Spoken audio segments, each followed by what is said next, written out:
back. A2TP podcast, episode 132. 131. 131. Got ahead of myself. I'm sorry, I just realized you only had one hand to beat with. It's okay. 131. We are back for another week of us. Pause. I said to beat with. Yeah, pause. I wasn't like jerking off. She don't miss whatever. I jerk off too, so whatever. We are back for episode another week. A2TPodcast.com, Facebook, Instagram, YouTube, Breaker, Google Pod, Anchor, Radio Public, TikTok, Spotify. Checked all the sites again this week just for shits and giggles. Still there. Where the fuck are y'all? Where'd that come from? Shits and giggles. Get right to it. How are you? I am magnificent. Mentally, I'll say I'm a 9. Can I be a 9.5? No, half numbers. All right, so I'm a 9. I'm good. I'm really good. I'm in a good space. A little stuff on my mind but good stuff, but still, I've realized I'm a worrier and I have to stop. I'm a worrier. Like, newsflash, I guess it ain't news to you. And I have to stop because, like people say, you can't worry and pray at the same time, And I'm not necessarily worried like about bad stuff and not trusting God. It's just kind of in my nature, but I want to worry less. Nevertheless, I'm a 9. Finances, I'm a 10, but let me tell you something. Thank God that I'm a 10 because life be lifing, but God be guiding. And he always got us, but it's always, not even but, he always got us, period. Ain't no but to that. There's always something, so I'm happy he always got us. Financially, we're a 10. No weapon formed against us will prosper, not even fallen trees. Work is a 10. I have no complaints about work. Work is great. Work is great. Work is great. And physically, I'm a 9. I feel good. You're down some LBs, ain't you? Shh, don't be telling my business and stuff. You gotta celebrate that. Yes. She's down a couple LBs. Yes. And I'm happy about that because the weight loss struggle is real, and I know a lot of y'all probably can relate. Maybe some of y'all can't.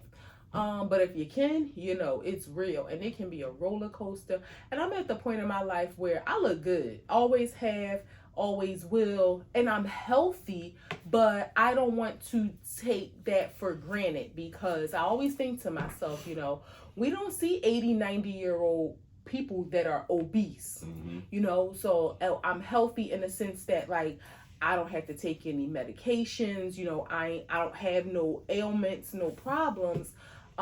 So me wanting to lose weight, I can be transparent. It is a little bit of, I don't even want to say vanity, like clothes.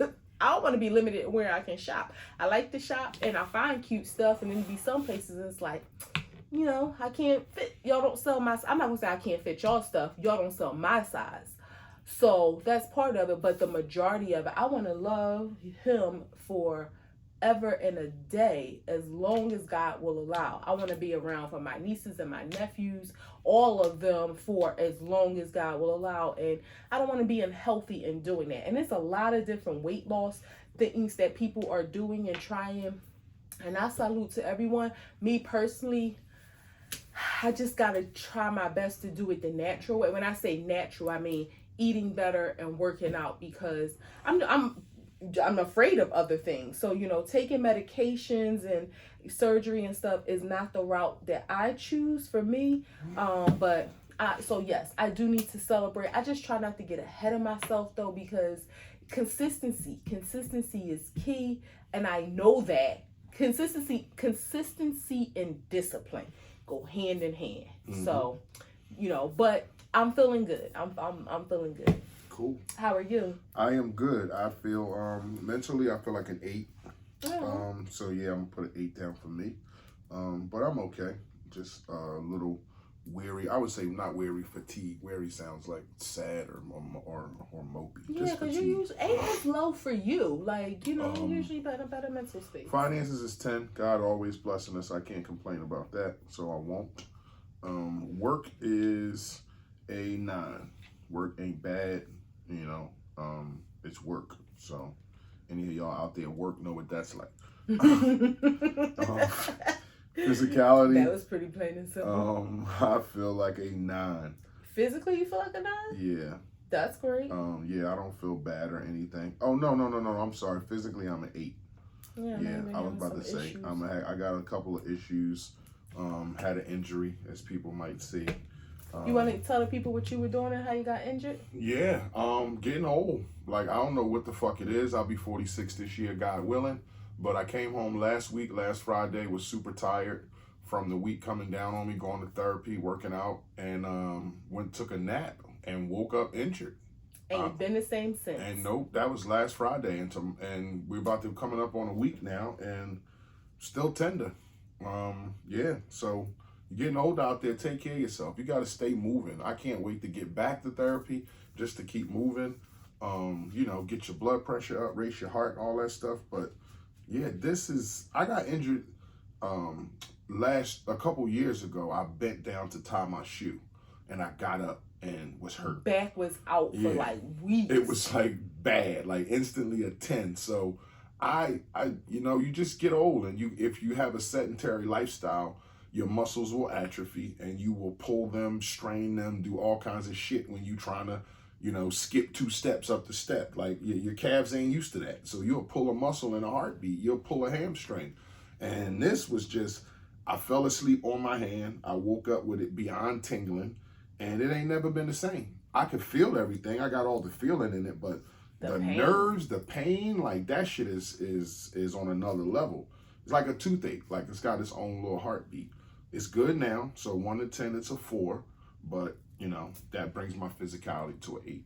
Yeah. But I digress. So just be aware as you age, tying your shoe or taking a nap can cause injury. And I ain't making fun because I had a back injury, a couple months. You kind of making fun. It's a little shade. I let the people know it's a little poke, but it's okay. I know where the poke coming from. But I can relate because you're not poking the bear, but it's a little jab. I'm not immune from it. I had an injury a couple months ago where I say this, I could not walk, 10, 20 steps without stopping. Like we went on a walk one day and you froze. Like, locked up.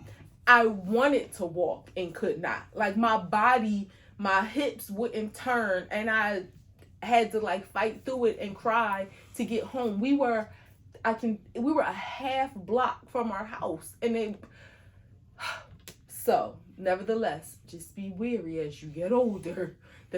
Now I understand where you would hear old people say they wake up and stretch. It is needed. Yeah, you need to. I'm telling you, sedentary lifestyle, and that falls under coming home, sitting down, watching TV, not having any movement. And you may have physical jobs, but it's not the same as exercise. It's not the same as focus on your body. Like the focus on your body, race your heart, stretch your ligaments, get warm. Like on some 10-man shit. Like you need a little oil. Like you need a little oil in there, because like I said, if you haven't, just think about yourself. If you haven't took a full run, like a full-on sprint in 20 years, can you imagine what your calves are? They not muscular. Even if they look like it, they not muscular. You could go up steps and try to like skip steps and pull a fucking calf muscle and be out for 6 weeks. And God forbid an emergency happen and you have to run. Your adrenaline is gonna make you do it. And I'm talking about running like somebody popped some shots in the air. You gotta run. Like when you ain't did that shit in 20 years, you'll pull something. But in the morning time, you won't feel like you got beat up once that adrenaline settled. Yeah. So yeah, I just physicality I'm an 8, but I'm good. What's your wows and woes for this week? Wows was just what we're gonna recap. My wow was just the Beyoncé concert. Beyonce was on tour, and concert came to our city, and took my wife to see it. And that the wow was just I like to see her happy, and like I don't. She's happy every day, but happy like that where she's like smiling and dancing and being free and like not caring. I like to see that. So to go with her and see her be happy like that, to be a part of something like that, to have something to do with that, that always makes me happy. Like I always tell y'all, she is my legacy, and when I see her happy and smiling and enjoying herself and not caring about shit that, you know, can be in her mind, that makes me blissful. So that's my wow. My woe is just the sights and scenery of the Beyonce show. This is the 4th time I've seen Beyonce. So, but I guess this album, this tour is geared towards LGBTQA plus community. And so all the flags were there, like that was her background setting. And I'm not homophobic at all. I've been in rooms with gay guys. I've been introduced to gay guys. I've been around gay guys. But it's just something about the flamboyancy of it, the pageantry of it is shocking. Like it's just I've seen gay guys before. I've seen guys in boots. I've seen guys with makeup on. But when you see guys in Speedos and hard metal chest cavities that they put on, when you see like bodysuits, like men in bodysuits with high heels on, like it was there last night.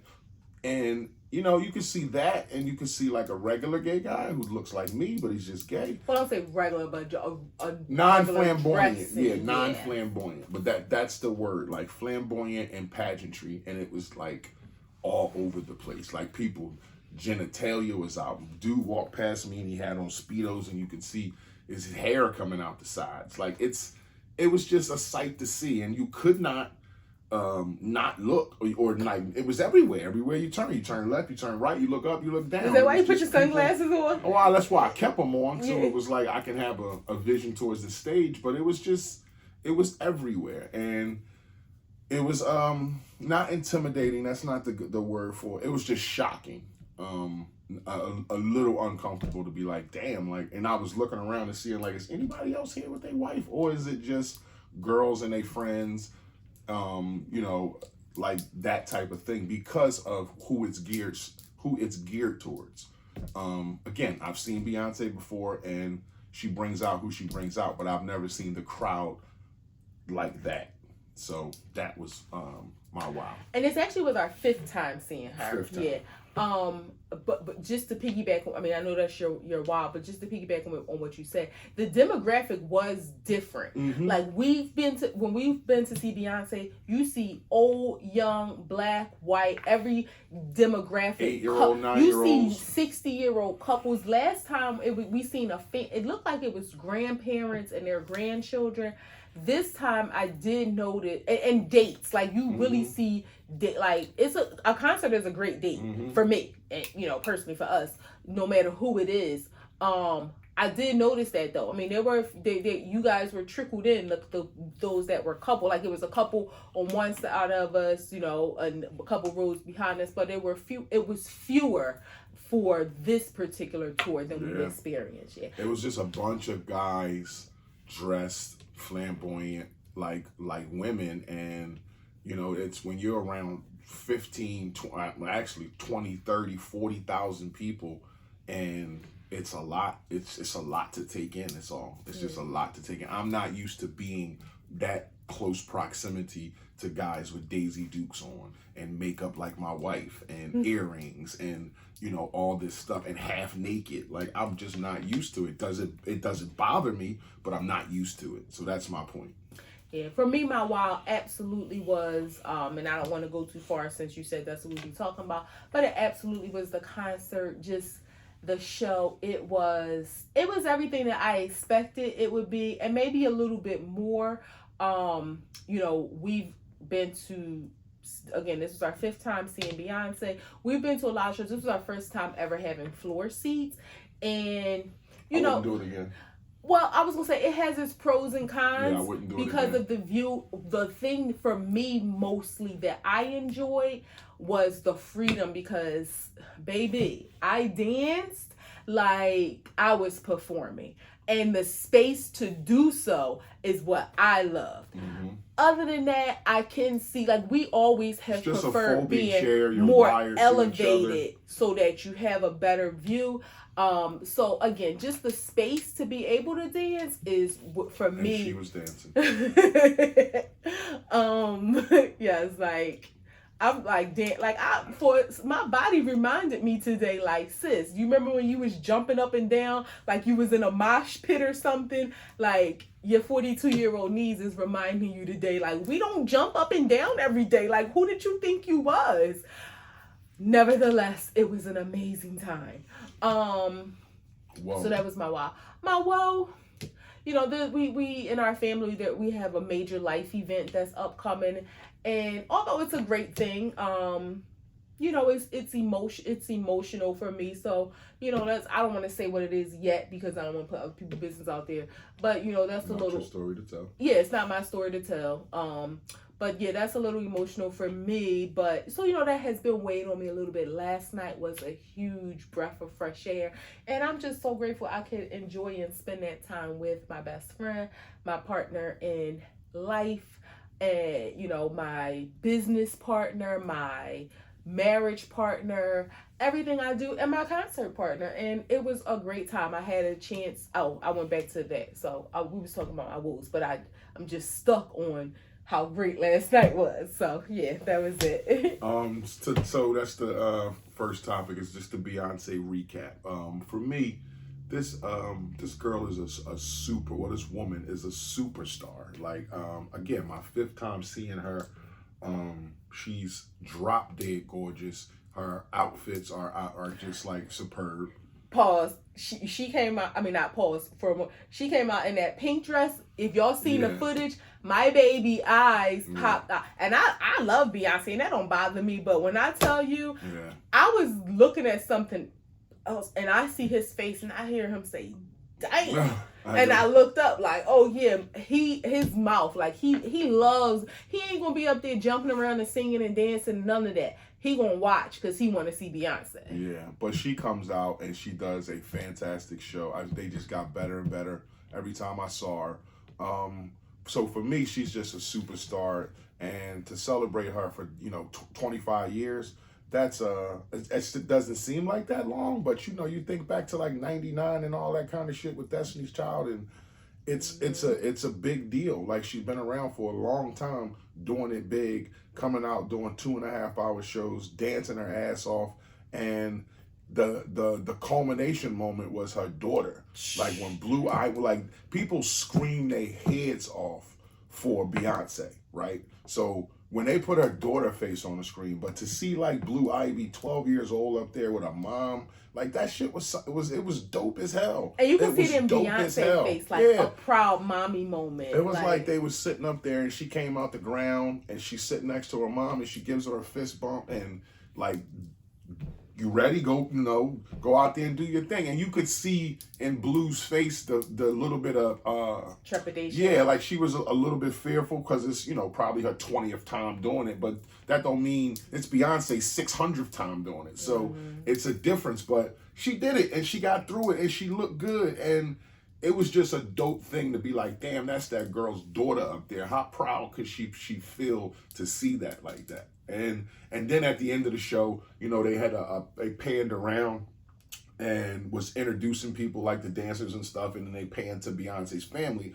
and Jay-Z sitting there like with his friends and stuff, and I didn't even know Hov was there, but when they panned at the end, it was like, yo, that's dope. Like, my daughter and my wife on stage killing it, and these people in here going fucking bananas for my when daughter. They put my daughter on the screen. So, you know what I thought the great thing about Blue, like, when they first showed that she was part of the show, this is before she came to the U.S. when she was doing the European leg of the tour, it was some backlash at first. And I pray and hope, which I think they probably do, that they shield her from the public, because people can be cruel. But there was some backlash. Now, my dancer mind, having been exposed to the dance world through family and friends, she was a little stiff to begin with. But again, this is nerves. She's a new dancer. But when you can see the improvement, She killed it. And you could see in her, like, I'm gonna do my mom right. Yes. Like, it seems like,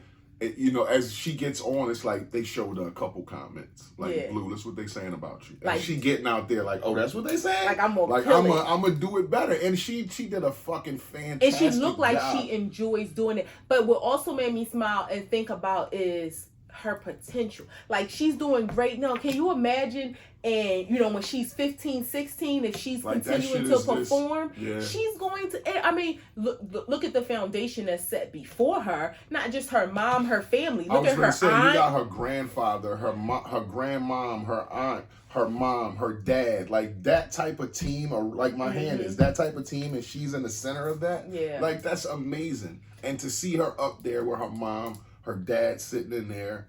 Again, her dad coming from Marcy Projects and end up being where he is. And just to see your daughter up there. Like, and again, they put their faces on screen and it's just like the shit's over and people just looking at them. But people are screaming because, like, that's Blue. Like, we seen her, you know, when she was born. She's fucking 12 now. Like, and she's dancing with her mom still fucking up there kicking ass. And I mean, I didn't look into it or anything like that. And I don't know if you know. I don't know if there's, like, a lot of times when parents are performers, like, I think about Erica Campbell. Just recently, her oldest daughter came to the stage at Essence Fest to sing with her. And, you know, other artists, like, you look at Puffy and now Christian, right? Mm-hmm. You know, he is rapping along with him. So a lot of times when parents are in the entertainment industry, their child comes along to want to do what their parents do. To see her perform with her mom, but in a different lane, her own lane. That, not to say she won't sing in the future, who knows? But that's so dope that she not coming out there, you know, singing some of the songs, which would still be great if she was talented. But to see, like, I want to be a part of the team. Like, I want to put the work in. To, like, it's one thing to sit back and learn the lyrics, but I want to put the work in and learn these dance routines. That little girl was breathing hard, dope. Costume on. The veteran dancers keeping up with them, like, they were super hype, supporting her. It was just a beautiful thing to see, and I love to see shit like that. So really that's cool. My recap. Like, what's your so let me just say this. I'm going to kind of start in the middle and then jump around a little bit. If you know the Renaissance album, Beyonce did the album, which was just amazing because you could have some picks from the song like, you know, I love Cuff It. It was 47 songs she did, a 47 set list. Okay. Like I love Cuff It. Church Girl. The way that I was when she said drop it like a hottie, drop it like a thottie, baby. My husband, I looked up, he was just smiling at me because it was everything. Nevertheless, whatever your favorite song was, she did them. But the start, the intro, she went back. Dangerously in Love, Flaws and All, I Don't Care. That was later on. She went back to album 4, which 4 is my favorite of all the Beyonce albums. Like, she just put the show. And one of the things that I noticed, Lemonade is my favorite, but go ahead. I love Lemonade. Yeah, one of the things that, but if you think about it, I know all the songs on Lemonade. I know of 2 or 3 or 4 songs off each one of her albums, but Lemonade I know front to back. Me too. I mean, I know all of the albums, but I'm sorry. She did a hell of a job. Oh, like we said, she's getting older. Her shows are getting better. And you know what I noticed? Her voice. It's like as she get older, because in the intro, when she did, you know, the old jams, she sang. Yeah, I mean, like, she sang. It wasn't just about, I'm just performing these songs. It was like, she's so fucking graceful. Sis, like, your voice. Yeah, like, so your voice. You can see, and I mean this with all the love and, like, kudos in the world. You can see the aging in her. Not that she looks bad at all. She just has this mature. You can see it in her face. You can see it in her face, like this mature. Like, she don't have that little girl Beyonce. She don't have that crazy in love little girl face no more. You can see it in her face, but it's like that sense of maturity where it's like, are you caught up to your age group? Like, I felt like this my sister up here, like, we the same age. Not, like, we are, but she always had like a younger appearance to her, and now it's just like that more voluptuous, not, I don't know, it's weird to, voluptuous personality, I guess, if that's the way to say it. I would say not voluptuous. Maybe, that's okay. like big and boastful, but she has a mature, like a sexiness to it. She's always been sexy. It's more about not the sexy. She's grown, and you can say like, okay, at 32 she was grown, but at 42 it's just different. You can see it in her face, her neck. Not that she looks old or her anything. It's just you can hear it in her voice. Her eyes. That's what it is. Hips. Her eyes tell the whole thing. Like she doesn't have. You can tell like she's lived life, and it's just different. It's comfortable, and she seems so much more comfortable in her skin than she's ever been, and it's coming out. And that's how I felt last night. Like, I just felt, I don't know who is behind me. Sometimes I knew who was... It was a dude in Daisy Dukes. Okay. Sometimes I knew who was beside me because I was on the aisle and people would walk up. A guy in a Versace shirt with his chest out.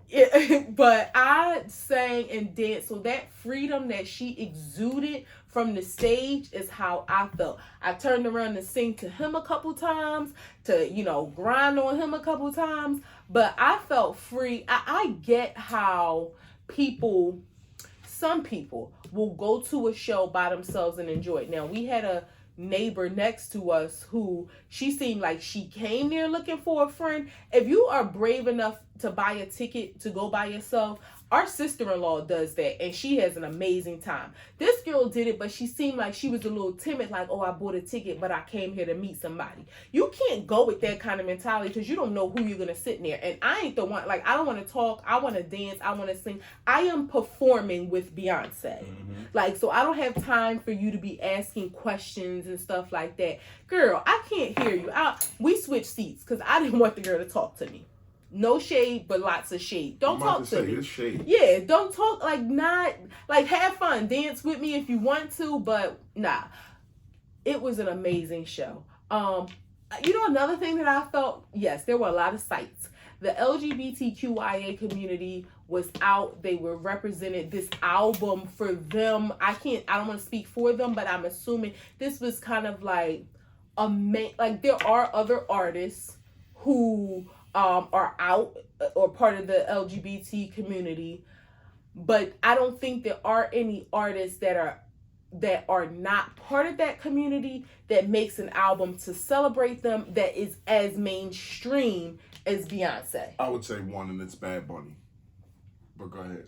I thought I didn't know he was part of that community. Yeah, he does. He dibbles and dabbles. He goes both ways.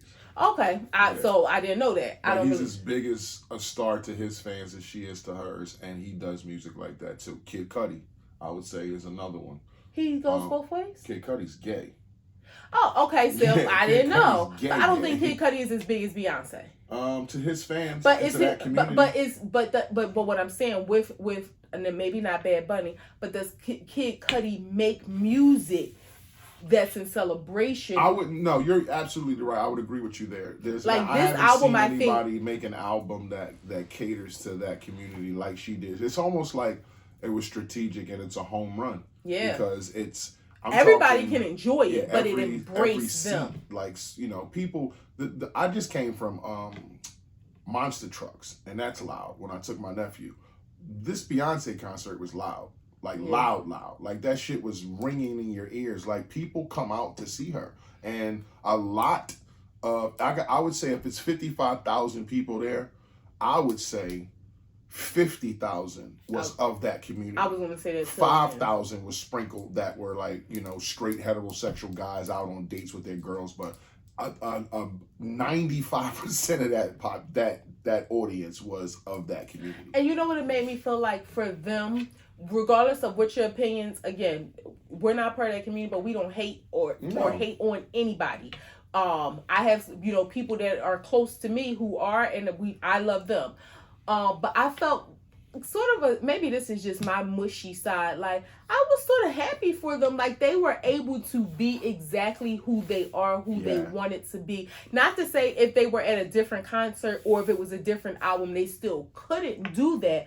But I think a lot of cases they are the minority, and in this situation they were the majority. Right. And it was like a celebration of them to be yourself, loud and proud, no pun intended, but as loud and proud as you want to be, and not in like just a gay club, or not at like just a pride event that's for, like at a event that's for everybody. Outside, but for you guys, for that community, they were the majority. And I felt like a sense of pride, like, yeah, like they don't have to worry about being looked at, funny about that. I mean, maybe they were, but who cares? It was just, I just felt like for them it was almost like, in a sense, I mean, I'll say it. Almost like, in a sense, of it was like a BBW convention or something, and BBWs feel prideful enough to like walk around in and be themselves in that sense, or an albino convention, or like, I don't know. It just was like, for me, looking at like, okay, like this is their moment to be you and have fun. We all here to have fun and enjoy ourselves, but y'all aren't the minority in this case. And I was happy for them. I was too. I love to see people genuinely happy for shit, whether it be they're celebrating. I don't like to see people in distress. Definitely not a female, but to see, like she said, a group of people who, again, these guys were just in whatever guys had Speedos on, and that's you it. Couldn't get over like it. I'm serious. Like, who comes out their house 20 miles away from your house and draws?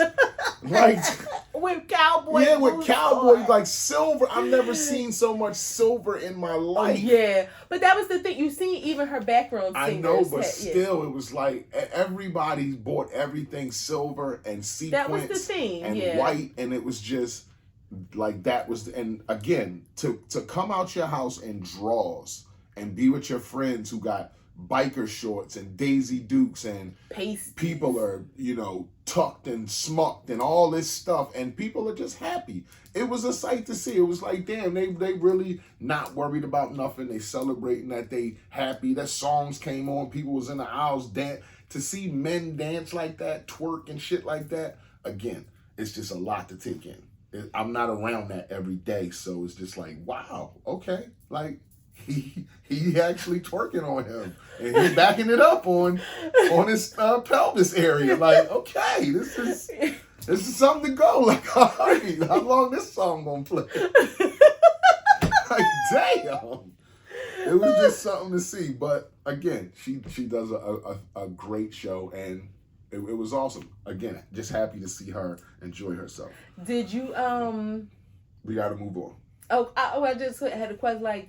Oh, I mean, sometimes I probably didn't even realize that you were watching me, because I watched you the whole time. But again, when my songs came on, she got some slaps that I like. The opening, "Dangerously in Love," I love that song. You always love that song. I know that word for word, and Flaws and All. Like, I love her hits, and I enjoy her. So, I would word the songs that I know, but I'm not going to twerk. I'm not going to dance. No, I wasn't expecting. No, you don't do anything but stand there. No, even when we go to see, a little head bob and all that kind of stuff. Yeah, but I might smile and all that when I, hear certain songs. But Formation, I love that song because I love when she got the big ass hat on, and that, that's cool shit to me. Yeah. No, what I was going to say was, you were you worried, like, because it was hot too? Nah, I wasn't. No, was you worried about me dancing? Yeah. Oh, yeah. Okay. You was sweating. Yeah. And that's what I was looking to see. Like, I hope she's sweating, because if she not, she gonna pass out. Okay. She always got my back. I appreciate that. Yeah, that's our Beyonce recap. Second topic of discussion is Keke Palmer and Usher. So this happened in the middle of our podcast week, and we couldn't get to it till now. But Keke apparently went to Usher concert and had on a provocative dress, I would say. Maybe not everybody would say, but this is my show, in my opinion. In my opinion, it was a provocative dress. Mm-hmm. Not saying she couldn't wear it. I'm just speaking about the dress. Yeah, the dress she looked nice, but it was provocative. Yeah. I don't think anybody would deny that. Okay, so it's a provocative dress. She goes to the show and dances, and Usher does this thing where he comes to that particular seat or area, and he serenades. He hands out a rose or two. He sings a verse or two to a girl, and most likely in those seats is going to be people he knows, celebrities, people of stature. And it was Kiki this time, and he sang to her, and she kind of indulged in the touching and feeling of Usher's neck and spinning around and gyrating a little bit. And I think that's where, for me, things would have went left. So her boyfriend, her baby daddy, came out and said some shit like, you know, you're a mom, which he kind of weaponized you being a mom, so you shouldn't be doing that, which is wrong. But just how that happened. What's your thoughts on that whole situation? You know, while I understood the baby fathers, or I don't want to downplay his position, the boyfriend, if he still is.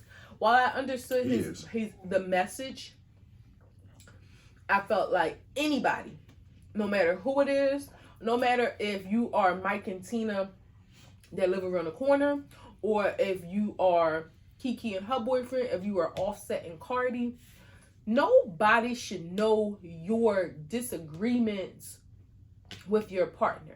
So I felt like the platform that he used, taking it to the internet. Yeah, like you shouldn't be posting anything. Your disdain, your distaste, your dislike, your disrespect, like whatever. You shouldn't disrespect your partner anyway, but I'm just saying it shouldn't be made to the internet. If you wanted to text her like, yo, why am I seeing you on the internet? So that's what it should have been. It shouldn't have been a tweet of you're a mom, what you doing. It should have been a text of, hey, what's going on? Yeah, like that's what I think. Privately, that conversation.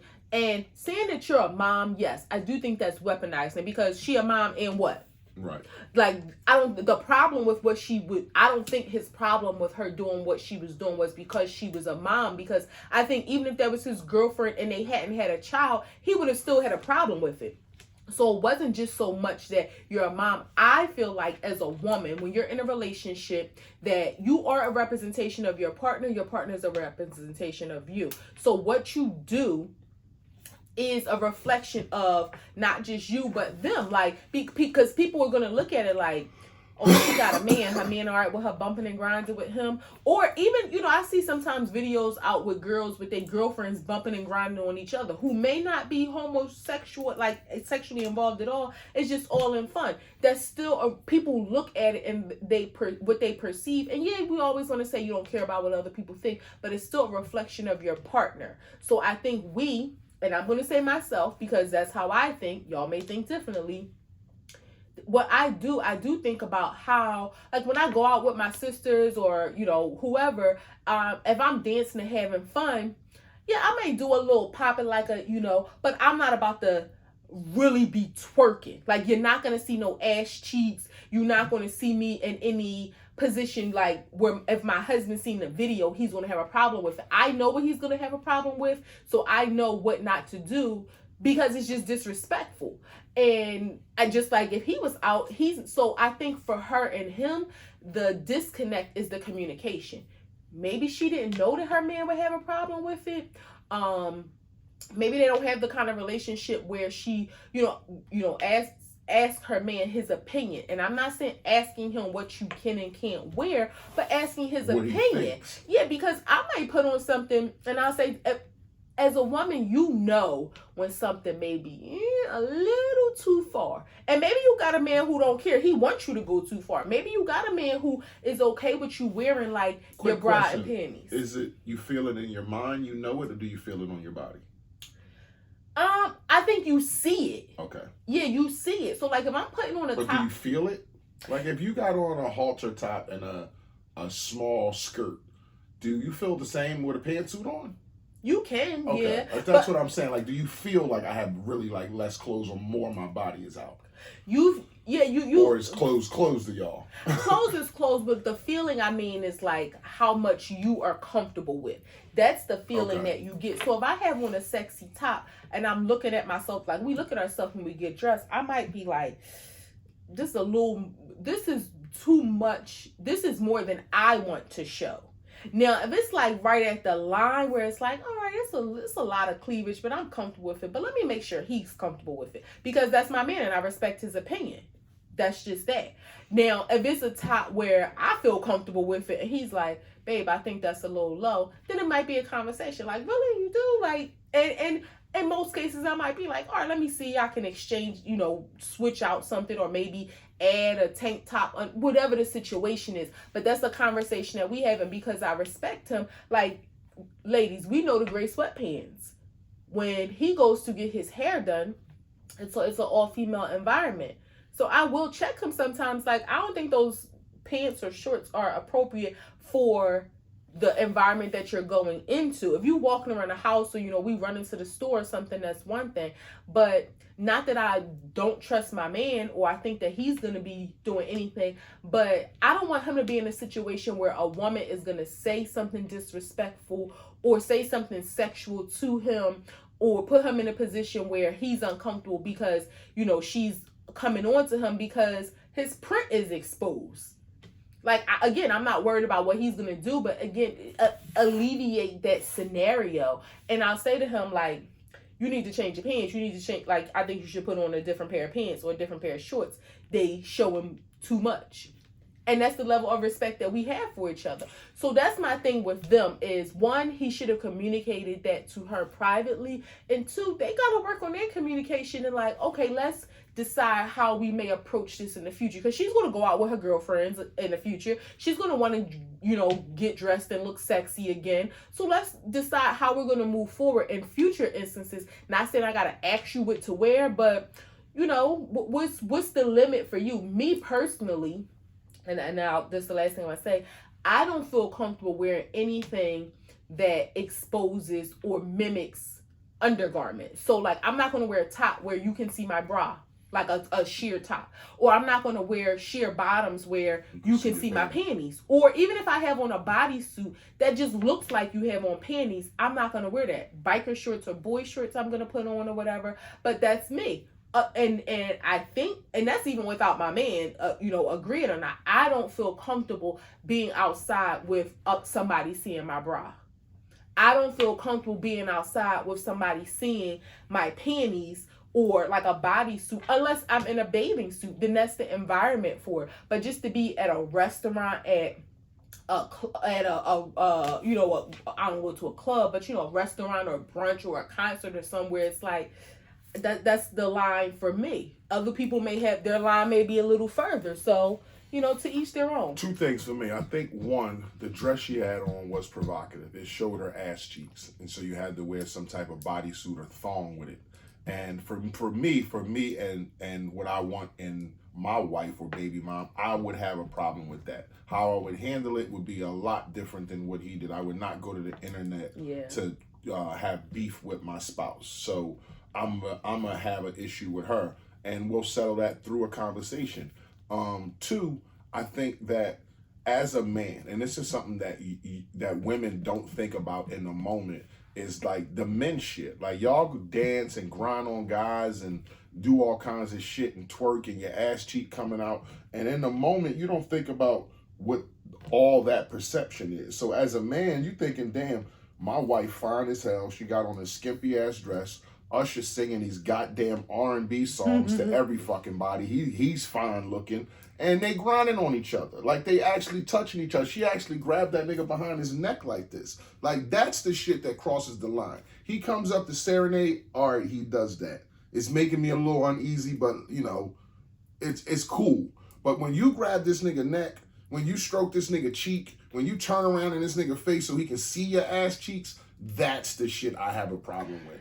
So as a man, when I see that, it's like, all right, this nigga might be getting hard on my wife. Like, why the fuck is she acting like that? Like, and you ain't there. Yeah, and you touching this nigga. Like, that ain't part of the show. You didn't have to grab this nigga neck and race your hand down this nigga cheek. Like, what the fuck are we doing here? Because if you saw me in a strip club and I'm getting a lap dance, you're like, all right, fine, he getting a lap dance. That's what they do there. But if you saw me in a strip club licking titty and rubbing my hand through some girl's vagina, you're gonna be like, what we doing here? Like, that's crossing the line. So at that point, for me, it's not even about the dress. It's about what you did. The interaction. The interaction that you had. You don't have to look gazingly into this nigga's eyes and stroke the back of his neck and the side of his cheek. You ain't got to touch this motherfucker. So let me ask a question. Let's say attire out of the question, because again, when we go to see Usher, my attire, I'm gonna be sexy, but it's gonna be within the realms of a relationship. Usher come up and he like, do you mind if Sing to her. I'm sitting right here. No, let me go. Do you mind? And he takes my hand and I stand and he stands me up and he's singing to me and he do a little twirl. Is that okay? You're not twirling. You don't twirl. He can't twirl me around. You don't twirl. Nah. But my butt is not like my outfit no, is. He's turning you around to look at you. That's what I'm saying. He can't twirl. No. So what? So what am I supposed to do? Don't twirl. Still, he can still have your hand, but don't twirl. I'm sure he'll get that in 2 seconds. Okay, she don't want to twirl. So keep singing, nigga. Don't stop the show. And if you twirl her... But I can't do it, look. Man, but look. I can't... Channel 6 would be like... There was an incident in Las Vegas at the Usher concert. But he twirled me in front of you. On his 222nd show, he was body slammed viciously and broke 3 ribs. Wait, so Usher, he just hold them the tips of my fingers and he just twirling me around. And you want to spin around for this nigga? He's spinning me around in front of you. And you want to spin around for this nigga? I know what the fuck you look like. I don't all wanna, 4 sides. You want to spin around with this nigga? Your ass hurts. Yeah. Let's move on before something happens. What I learned, and we're gonna go back to a segment of what I learned, is just that I was uncomfortable in the environment that I was in. Not uncomfortable. I was uneasy in the environment that I was in, but I did realize I can be in that environment. So I learned that about myself, that I wasn't freaking out, sweating, telling my wife, I gotta get the fuck out of here, man. There's a whole bunch of shit around me. It was just like, this is what it is. Enjoy yourself. And I was introduced to a friend of my sister-in-law, who is her best friend, who was he's a homosexual as well. Well, I didn't want to say that. I was going more with like, I don't care what type of sexual he is, but he was dressed flamboyant, yeah. And it was and I gave him a handshake and it was cool. So it wasn't like I was sitting there like some people might be like, I ain't touching nobody, or sitting there with your arms closed. Like, I was chilling, and it was just like, wow, like, I know how secure I am in myself. So I learned that. And I'm proud of my husband, because not that he's ever been, I don't like the word homophobic. Phobia implies a fear. And I think to be honest, people fear what they don't know. But to be honest, I think I don't think homophobia is the right word, because people who... You can't change the word. I'm just saying, no, but people who have disdain against homosexuals, it's not that they're afraid of them, they're mean. Mm-hmm. And I don't think they're mean to them out of fear. That's what I'm saying. They're mean to them out of ignorance. They're mean to them maybe out of some religious beliefs that they have. And y'all know I love God from the crown of my head to the soles of my feet, but God don't want us to hate anybody. So that's what I'm saying. I don't think it should be called homophobia. It should be called like homo hatred or something like that, because it's worse than just being afraid of them. So, and I'm not saying my husband has ever been afraid or hated them, but he has been more uncomfortable earlier in life. Like, other people who he may have met 20 years ago, he may have not wanted to be introduced. And I love the growth in you, because I'm not going to just bring anybody around you, like, regardless of their sexuality. But if I'm introducing you to somebody, it's because, okay, this is somebody who I may care about a lot or a little bit, depending on the relationship, and who you may see, in other circumstances, and just to have that introduction and you being comfortable in that, I love.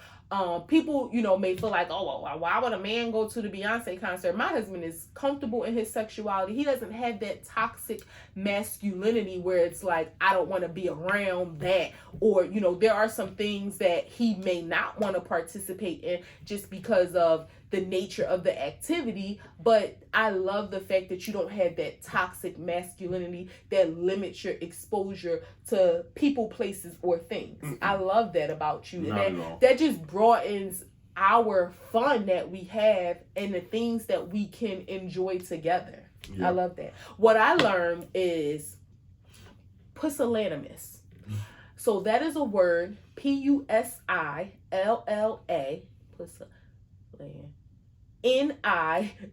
Nimous.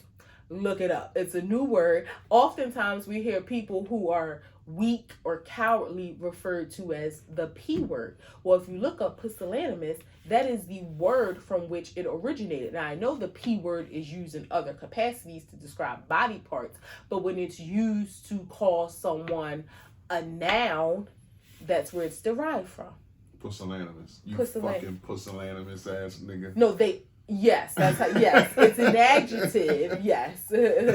Yes. 3 grams. Jamie Foxx is outside, which is a great thing. It's weird how somebody can go from having there you go. Somebody can go from being heard to having a heart attack or a stroke to you see them playing golf. And it's like, wow, like, where'd you go? But this is why, going back to when we talked about this is one of the things I blame the person and also the internet, is because there was so much projection. We still don't know what happened to him. He could have had COVID. Like, I mean, they said it was a health scare. He was in the hospital. We don't know if that man was in the hospital for 24 hours or 24 days. We know no details. No. Yet everybody got him as, having a stroke, having a heart attack. Can't walk. Can't talk, can't sing again. And it's like, he on the street handing women their purses back. Hey, you dropped that. He could have had the flu real bad. Some people get the flu and have to be hospitalized because you lose a lot of nutrients. You got to get an IV and all that. We have no idea what was wrong with him, but everybody's like, oh my God, he's out again. And he probably thinking like, I had a cold. Like, what the hell? That's crazy. But it's good, regardless of whatever was wrong, it is good to see that he's healthy and that, thank God it didn't take him out. Yeah, Fox is one of our icons and a talented dude. And nobody's going to forget Ray. Like, he was, God damn it, he was Ray Charles in that movie. Does he have an EGOT? No, he's got an Oscar, though. Okay. But he's just super fucking talented and making you laugh. He can sing, had hits with Kanye and Twister, and in this acting chops. Like, that dude is multi-talented and special. And it's just crazy. Wanda. Yeah, Wanda, like in Living Color. It's just crazy how, you can think and put all kinds of stuff out there about somebody being so sick and bad off, and then next thing you know, they're on yachts and playing golf. And let me tell you another thing about social media, and this is just my vent, what I don't like. People talk bad about Jamie Foxx because, when I say people, I mean our people, black people. People talk bad about him because he does have a love for the snow bunnies. He got 2 daughters from a snow bunny. He's been known to date snow bunnies. I don't know what it is. I don't know if he's ever dated a black woman. If so, I don't think it was ever public, but he's known to love the snow bunnies. And people will get down on him and talk dirty about him. But when he was sick, oh my God, save Jamie Foxx. Oh my God, I'm so sad he's a night. Make up your mind. People want to be a part of something. That's all it is. And people look at their timeline and say, oh shit, Jamie Foxx sick. All this stuff about get well. So let me put up a get well. It's just pack mentality. Kim Kardashian's Skims was just evaluated at $4 billion. And last year it was evaluated at $1.3 billion. Sheesh. This year it's evaluated at $4 billion. And she's about to open up IPOs, which, it's about to go into public trading. And she's about to open up a physical store too. Yeah, but you can buy stock in it. So, I mean, the crazy thing 1% of Skims wouldn't hurt. Yeah, the crazy thing is that she, say what you want about the family and how she got started and all that. She has that truly shit don't matter now. She has truly built an empire, like in multiple arenas. But her Skims, I've read an article that talked about just celebrity backed brand, not even backed, celebrity owned brands, because she ain't just backing it, it's hers. And it was stated that no one will ever be able to replicate what she has done with the Skims product being a celebrity owned. Rihanna coming in, behind as a second with Fenty, but just because of her social media presence, reality show presence, and making people feel like they're so involved in her world, that has made people like gravitate to the brand, because you've seen on her show when she's in like meetings and stuff, it's almost like, oh, I'm letting y'all in my business. And when people are a part of people's business, then they feel like, oh, I want to partake of it. Just her advertisement for it, her being the face of it, not just having she's had some models, but her doing commercials and advertisements herself, like she has truly built. She used to do these drops that were like huge of the different collections. Now she don't even, she kind of it'd be like soft, quiet rollouts, and the money just keep rolling. And the way that this Instagram thing works, and the monetization of it, and the following, like just the way the era is now, like to see a person like her have, like, you think to yourself, it's 300 million Americans in the United States. And then you look at her Instagram and she has 300 million followers. You think to yourself, does every fucking body follow you? Well, like, Jesus Christ. Do you? Yeah, I do. Oh, well, I don't. But a lot of them are bots. I know, but I'm just saying, it's like, what the fuck? Like, you can say something or send something out or promote something and hit the button and everybody fucking knows it, that you're doing it. And that's why the numbers rolling. Yeah. But, shouts out to Kim K. Yeah, again, regardless of your personal opinion, you can't take away the business acumen that she has developed. With these rappers and stuff, a guy like Jay, I'm sure in the beginning, some studio time, some CD press up, something was paid for with some type of not legal money. But it don't fucking matter now because of what he did with it. Yeah. So that shit don't matter how she got on. Like, it was the thing when it happened, but now, 25 years later, like, that shit don't matter. Yeah. Larry Nassar. We all know this. Yeah. Nassar. We know this name because he was a Olympic doctor who molested over 1,000 girls, some from 8 to 18. And he was sentenced to 445 years in prison for his crimes. And I remember on the ESPYs, I think in 2019, it was a big group of them, almost like 250 girls got on stage. Like, that was some impactful shit of who and that wasn't even all of them. Yeah. No, it wasn't even all of them. But it was like, damn, to think that a person's hand touched all them women in some wrong, in a wrong way. That shit was like mind-boggling to see it like that. If you haven't seen it, it's on YouTube. You can bring it up and check it out, but that shit is like, it gives you chills just to see like one guy did that to all them women. And names that we know. Simone Biles, like her, like even she, like it was just crazy. And then the first girl he ever touched was up there. She was a grown woman, and she was the one who kind of was the whistleblower. Like it was just a thing to see. But I say all that to say he was stabbed in his prison multiple times, almost died, but he didn't. But they talked to the person who stabbed him, and they asked him why did he stab him, and he said because he wanted to see girl tennis on TV, and they told him you had enough. So do you give him a pass for, hey, I just like girl tennis, or I'm still at the same shit? I want to see girls bounce around and play tennis, or I just like the sport. Yeah, I would think if you're he's been or because he's a molester of over 1,000 women, you ain't allowed to see girls do nothing no more. Like the rest of your life, you can't watch a sport, nothing that has to do with women, because your mind's fucked up. Yeah, you would. Are you watching tennis? You would think that maybe did he only want to watch girl tennis? Did he not just like tennis in general? Does he not like WNBA? I don't know, but the guy who stabbed him up said we had enough because he kept wanting us to put on girl tennis on the TV, and we told him he had enough. Yeah, don't get me wrong. I ain't advocating for anybody to be hurt. However, I ain't mad that he was. I don't want anybody to be killed. God doesn't say that we should kill each other. God also don't say that we should stab each other. And I ain't perfect, and people ain't perfect, but sometimes, people get stabbed. Yeah. But I don't care what you say if what you believe in or how you don't believe in violence, but as human beings, if one man molests over 1,000 women, then I feel nothing about something bad happening to him either. at all. It's like, at what point do you stop giving out passes? Yeah. Like, how many people do you have to hurt or kill or fuck up for life before you stop getting a pass? And it's almost like, to be honest, like, 400 years, obviously you're going to die in jail. And again, I know this ain't Christ-like.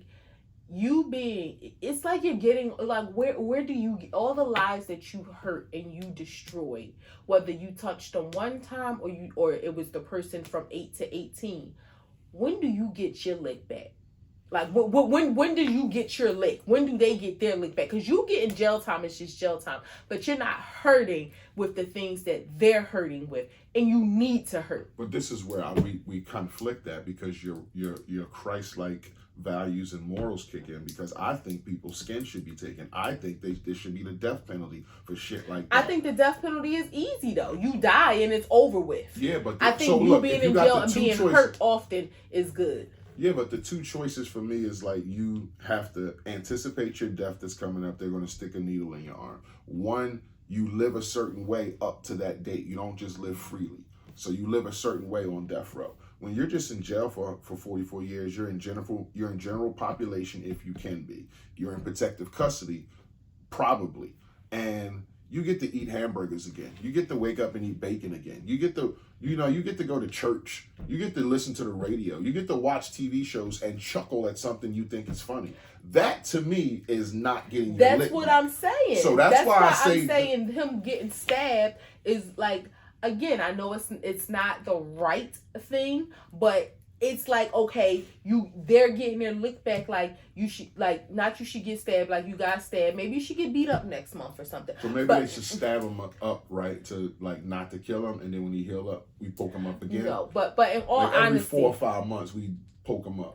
No, in all honesty, I don't feel nothing, bad about it.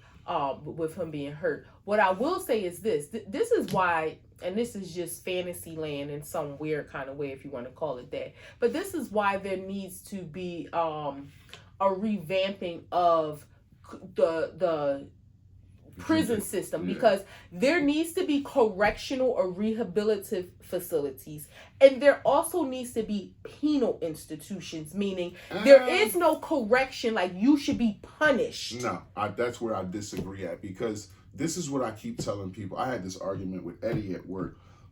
Going to prison is the punishment.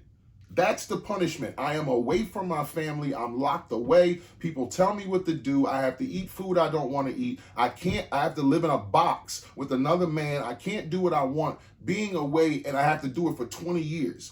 That's the punishment. The rehabilitation should be programs that I have in here where I can get a GED. I can learn a trade. I can learn a different language, Spanish, French, or something like that. Like, go to church, get involved in different shit, not just be in here learning how to be a criminal, because none of them programs exist. Well, what I'm saying is, but the punishment is the handcuffs going on and you going away from regular life. It's not like I should go here and be beat or go here and chip rocks all the time. No, me being away from my family is the punishment. So what I'm saying, where's the correction at? What I'm saying is, yes, that correctional piece with the programs in school and GED should be for some criminals. Your drug addicts, your drug dealers, your thieves. But for your murderers, your child abusers, your rapists, forget that getting your GED. You need to chip rocks all day. You need to clean horse shit. You need to be on the chain gang, picking up pieces of rice and having to count them for 8 hours. Like, that should be punishment. I disagree, because I could murder somebody, and I'm of a good-hearted person, but I'm a human, and I have the capability. Well, then you draw the line, then, because you said murderous. Well, I mean, so I could be considered a murderer if I'm convicted of murder, and my situation was different. I'm going over there with the guy who killed for fun. I don't mean just strictly murder. I'm talking. Okay, murder is a gray area, because if you kill somebody, because you said murderers, right? Okay, if you kill somebody for hurting me, then that's a gray area. But I'm talking about the man who busted to a house and killed the kids or something. That kind of stuff. People who do malicious things like that. I don't think that, again, your drug dealers, your drug users, your robbers and stuff like that should be made So yes, there is some delineation on who should be subject to penal institutions and who should be subject to correctional institutions, in my opinion. That's all I'm saying. saying. A person who's never been to jail. Yeah. Act 2 the podcast. Wait, can episode I add 131. Yes, I'm sorry. Do I have enough time to ask another question? Okay, this is just related to Larry Nassar. So really quickly, there was a story recently where a man had left his cell phone in a fast food place. The workers there ended up finding it, and in an attempt to locate him, they was looking through they was being nosy. But nevertheless, it paid off because they found these videos that he was making raping unconscious boys. He was a soccer coach. Mm-hmm. So they reported to the cops.